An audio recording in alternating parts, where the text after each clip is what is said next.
Sasagutin ko yung tanong mo, Mami, CVX Nelia Store. How's his improvement po since occupational therapy?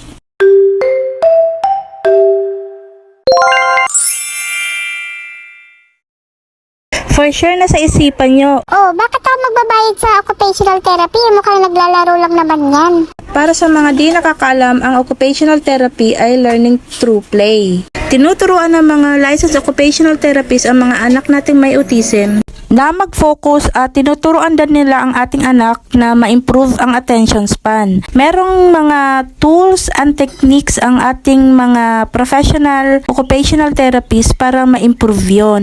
Halimbawa na lang sa diagnose ng anak ko, siya ay diagnose ng autism level 3. Sobrang severe yon at pahirapan talagang turuan ng anak ko. Sobrang wala siyang focus, tapos mahirap makuha ang kanyang attention. Yung anak ko ay may autism level 3. Simpleng pag-shoot lang ng mga bola, hindi niya magawa. Pagbalik ng laruan, hindi niya magawa.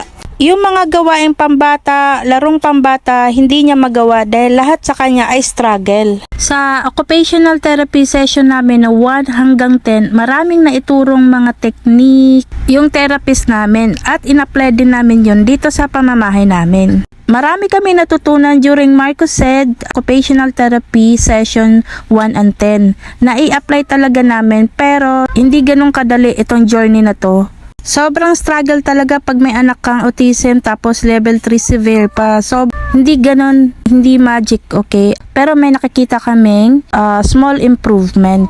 Yung iba nga dyan, taon na mag-occupational therapy, hindi pa rin tumitigal. Paano pa kaya kami ni Marco said na ilang buwan pa lang na nag-occupational therapy?